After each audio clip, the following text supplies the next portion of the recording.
Going on YouTube? This is Chris Albert coming to you from Long Beach, California. I've been hanging out here for a while now. Well, yeah, I've been hanging out here. I've been messing around with some different diet things for the last few months, and I've been hinting at that in a few of my videos and on my Instagram posts. And been using a particular off-season protocol based in intermittent fasting. A lot of people were talking to me about intermittent fasting. I tried it once before and I got insanely skinny. And I'm trying it now, and there's some things that are really working for me. Some of the stuff I'm about to say is going to shock a lot of you. But first, I'm going to go into why I actually started this. Back when I was training for the LA Championships, I was doing about 8 meals a day, mostly based on whole foods. I was eating a lot of organic meats, deer, bison, a lot of game meat and things like that, organic eggs and stuff. And my digestive system was actually really good while I was training for it. And my conditioning came out fantastic. It was a great training cycle and a really great dieting cycle. Came off of that and then went into my off season, and I began raising my carbohydrates drastically and was utilizing white sweet potatoes, white rice, and then was still eating a lot of game meat, deer, bison, and things like that. But what was going on was with the extra calories, I suffer from a disease called ulcerative colitis, which is an inflammatory bowel syndrome, inflammatory bowel disease. I, on a bad day, will have to go to the bathroom like 20, 30 times.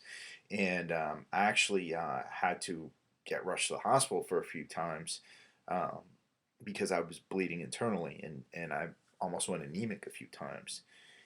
The thing is that the amount of food I was putting into my body during each meal and the frequency of that food was causing a lot of irritation in my bowel. So I had to come up with something that was going to work for me.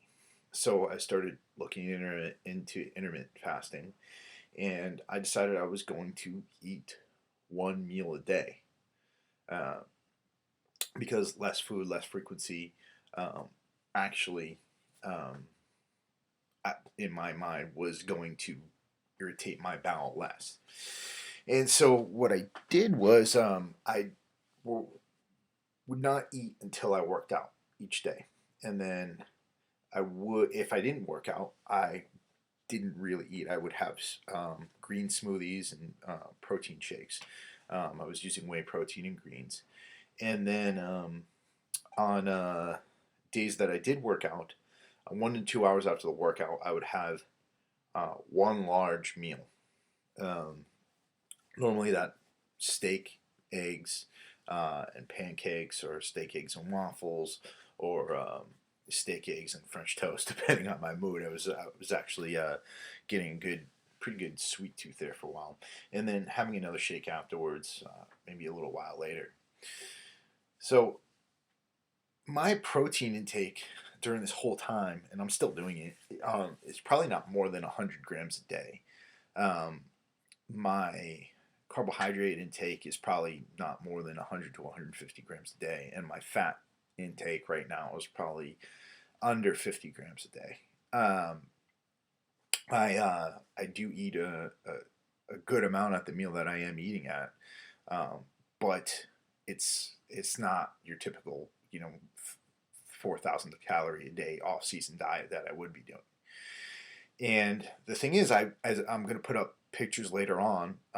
I'm maintaining muscle mass. I'm maintaining or building muscle mass. I think you'll see there's going to be a picture up. There's going to be one on the left-hand side. That's the day after my show at the LA Championships. And then the next one is going to be taken tonight, just before I film this. And what you'll notice is that I'm just as big or bigger. And of course, in the day after the LA Championships, I was a lot leaner, but I'm still fairly lean for somebody who is eating one meal a day and in their off season. My strength is really good. I'm front squatting more than I ever have. My bench press is still up there. I'm still using all the weights on my lifts that I've been using, and I look good. So, you know, a lot of you out there are probably like, well, he's on steroids or anything like that. And I'm always open about chemical assistance. And um, the thing is, it's not the steroids because I've been in that situation before where I was using chemical assistance and, haven't honestly lost a lot of weight from intermittent fasting. Um, I'm going to go over what I feel in my mind, my theories as to what's going on. The biggest thing I could tell you is that I am not eating during any times when I am not in a state of insulin sensitivity. What do I mean by insulin sensitivity? Well, I mean times when the glycogen in my muscles and in my liver is not completely filled, so uh, insulin has a place to store extra nutrients when they come into my body. Insulin is like the bouncer in your body. It brings nutrients to where they're supposed to be, and if there's no room in the muscles or the liver, they get stored as fat. So I'm not taking in any food when I'm insulin resistant, so that accounts for the lack of fat coming onto my body, even though I'm eating things like French toast and waffles and things like that. But two, I think that I'm really, really good at nutrient partitioning right now. And I've gone into some of the research, and what it suggests is that when you are more experienced in resistance training, you are going to be more efficient at processing protein. And so people who have been doing resistance training for a while actually require less protein than newbies. Now, I'm not going to sit here and say that everybody should go on under 100 grams of protein a day, but for me, this is what's working right now. And as you'll see from the pics I'm going to put up at the end, I'm not losing muscle. I'm actually gaining muscle. I look big or bigger. The other thing is, and this is going to be a little bit controversial, but I honestly believe that calories and macronutrients are not as important as insulin sensitivity in diets. That means the timing of your nutrients, the timing of what you are eating is actually very important, unlike what most people who follow If It Fits Your Macros say. You can eat once a day, but you have to eat during a time when you're insulin sensitive. You can eat whatever you want, if it fits your macros, of course, or if it doesn't fit your macros, as long as you're eating during a period of insulin sensitivity.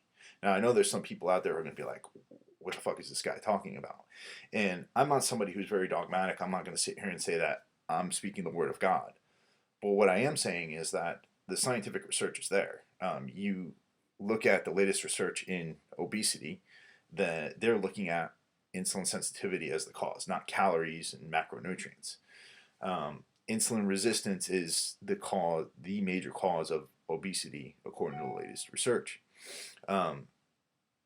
So, what I guess I'm coming down to is this is stuff that I really want to talk about. This is stuff that I really want to write about. And I'm not a PhD in nutrition. I'm actually a PhD in political science. But I